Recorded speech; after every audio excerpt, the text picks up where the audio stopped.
6 দিন পর চালু হলো সিরাজগঞ্জের এনায়েতপুর থানা পুলিশের আইনি কর্মকাণ্ড। এর আগে শিক্ষার্থীরা বিধ্বংস থানা কম্পাউন্ড পরিষ্কার করে ব্যবহার উপযোগী করেন। এছাড়া এদিন চালু করা হয়েছে থানার কর্মকাণ্ড। শনিবার বেলা 12:30টার থেকে থানাটি পুলিশি কর্মকাণ্ড চালু করা হয়। একসময় থানা কম্পাউন্ডে উপস্থিত ছিলেন বাংলাদেশ পুলিশ হেডকোয়ার্টারের অতিরিক্ত পুলিশ উপমহাপরিদর্শক সৈয়দ রেজা আলম, সিরাজগঞ্জের জেলা প্রশাসক মীর মোহাম্মদ মাহবুবুর রহমান, বাংলাদেশ সেনাবাহিনী লেফটেন্যান্ট কর্নেল নাহিদ আল আমিন ও পুলিশ সুপার আরিফুর রহমান মন্ডল। এনায়েতপুর থানার পুলিশি কার্যক্রম পালনের জন্য মোহাম্মদ হাসিবুল ইসলামকে অফিসার ইনচার্জের দায়িত্ব অর্পণ করেন। এর আগে সকাল থেকে থানা কম্পাউন্ড পরিষ্কার পরিচ্ছন্ন করেন এনায়েতপুর থানা এলাকার বিভিন্ন প্রতিষ্ঠানের শিক্ষার্থীরা।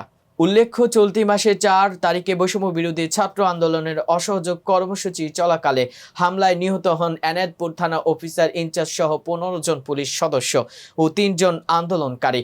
উক্ত কার্যক্রম অনুষ্ঠানে উপস্থিত ছিলেন এনায়েতপুর হাট বণিক সমবায় সমিতির সভাপতি মোহাম্মদ মাসুদ রানা, সরকারি আকবর আলী কলেজের সহকারী অধ্যাপক মোহাম্মদ আইনুল হক, এনায়েতপুর থানা বিএনপির সিনিয়র যুগ্ম আহ্বায়ক মোহাম্মদ রোশন আলী মন্টু সরকার, সদস্য সচিব মোহাম্মদ মঞ্জুর রহমান মঞ্জু শিকদার, যুগ্ম আহ্বায়ক মোহাম্মদ আব্দুল সালাম, থানা যুবদলের আহ্বায়ক মোহাম্মদ জাহিদ হোসেন জহুরুল, সিনিয়র যুগ্ম আহ্বায়ক মোহাম্মদ আল্লেক চান সহ সর্বস্তরের জনসাধারণের উপস্থিত ছিলেন।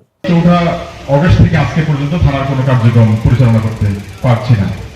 আপনারা কেউ আইন হাতে তুলে নেবেন না, যেটুকু হওয়ার হয়েছে আর কেউ আইন হাতে তুলে নেবেন না। আপনারা পুলিশকে সর্বাত্মক সহযোগিতা করবেন।